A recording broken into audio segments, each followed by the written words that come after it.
Berdasarkan Undang-Undang Nomor 43 Tahun 2009 tentang Kearsipan, arsip adalah rekaman kegiatan atau peristiwa dalam berbagai bentuk dan media sesuai dengan perkembangan teknologi informasi dan komunikasi yang dibuat dan diterima oleh lembaga negara, pemerintahan daerah, lembaga pendidikan, perusahaan, organisasi politik, organisasi kemasyarakatan, dan perseorangan.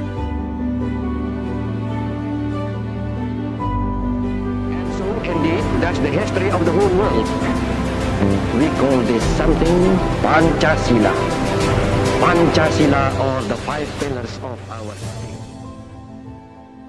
Arsip harus dikelola dengan baik agar informasi dalam arsip dapat terus bermanfaat hingga ke masa mendatang.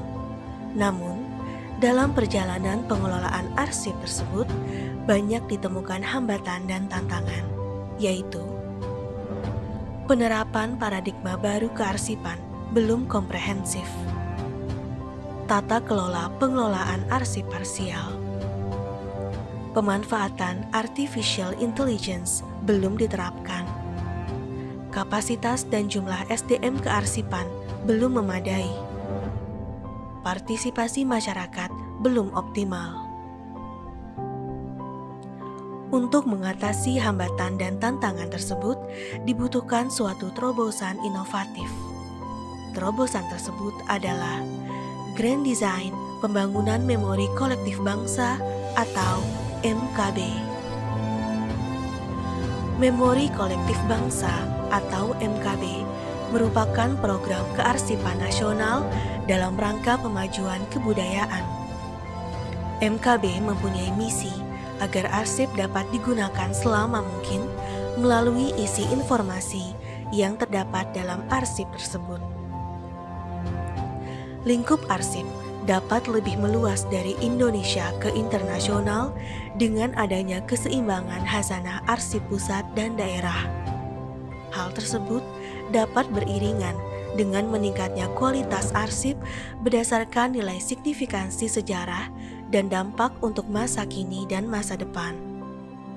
Serta setiap arsip memiliki keunikannya masing-masing dari jenis dan isi informasinya.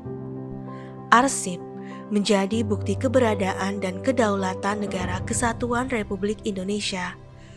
Tujuan proyek perubahan ini adalah meningkatnya penyediaan dan memperluas aksesibilitas informasi arsip sebagai MKB dalam rangka implementasi RB tematik digitalisasi pemerintah.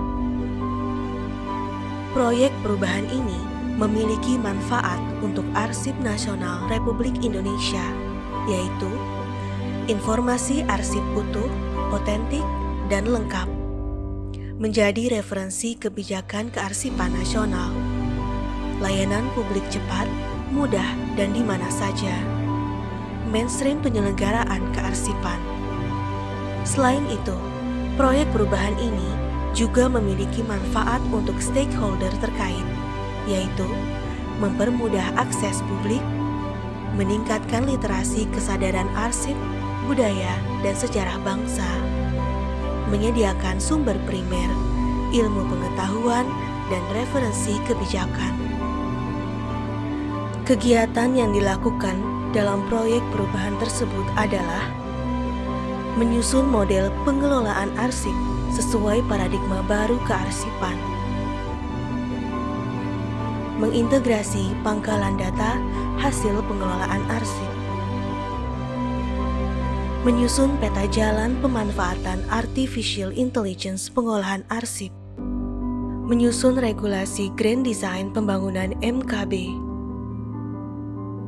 membangun sinergi dan kolaborasi antar stakeholder. Kegiatan tersebut dilakukan dalam jangka pendek, menengah, dan panjang. Dengan dukungan sumber daya, yaitu dari anggaran, infrastruktur, serta kerjasama yang baik dari para stakeholder terkait, dapat membuat proyek perubahan ini berjalan dengan baik, lancar, dan sesuai target yang hendak dicapai. Apabila proyek perubahan ini dapat berjalan dengan baik, maka terdapat keberhasilan-keberhasilan yang diraih, yaitu meningkatnya transformasi dan kepuasan pelayanan publik, terselamatkannya dan teraksesnya arsip sejarah bangsa sebagai MKB yang utuh, otentik, dan lengkap, terwujudnya penggunaan data pengelolaan arsip sebagai referensi program kearsipan yang komprehensif dan berdampak, terwujudnya penggunaan artificial intelligence, meningkatnya literasi publik terhadap arsip, meningkatnya kepercayaan publik. Keberhasilan tersebut memiliki pengaruh besar dalam penyelenggaraan kearsipan nasional. Assalamualaikum warahmatullahi wabarakatuh. Salam sejahtera untuk kita semua. Saya Imam Gunarto, pelaksana tugas Kepala Arsip Nasional Republik Indonesia, ingin mengucapkan selamat kepada Saudara Wiwi Diana Sari dan sangat mendukung proyek perubahan yang dibuatnya, yaitu Grand Design Pembangunan Memori Kolektif Bangsa dalam Diklat PKN 1 Angkatan 59 tahun 2024. Saya Dr. Kantar MAP, Deputi Bidang Penyelamatan, Pelestarian, dan Pelindungan Arsip-Arsip Nasional Republik Indonesia, mendukung proyek perubahan Ibu Wiwi Diana Sari, Direktur Pelestarian dan Pelindungan Arsip, dalam menyusun Grand Design Memori Kolektif Bangsa. Grand Design ini tidak hanya untuk menjawab perubahan mendasar pengelolaan arsip dari media analog ke media digital, tetapi juga menjadi acuan dalam penyusunan Renstra Kearsipan Nasional, khususnya pembangunan memori kolektif bangsa tahun 2025-2029. Saya Hilmar Farid, Direktur Jenderal Kebudayaan, mendukung program repatriasi arsip sebagai salah satu misi memori kolektif bangsa yang merupakan sasaran strategis proyek perubahan Saudari Wiwi Diana Sari dari Arsip Nasional Republik Indonesia yang sedang menyusun Grand Design pembentukan MKB. Saya Sobri dari Badan Intelijen Negara. Saya sangat mendukung Proper Wiwi Diana Sari, Direktur Pelestarian dan Pelindungan Arsip, tentang Grand Design Memori Kolektif Bangsa. Selamat, sukses selalu Ibu. Terima kasih. Saya Arif Putu dari Badan Siber dan Sandi Negara. Dalam kesempatan ini, saya sangat mendukung proper dari Ibu Wiwi Diana Sari selaku Direktur Pelestarian dan Pelindungan Arsip tentang pembuatan Grand Design Memori Kolektif Bangsa.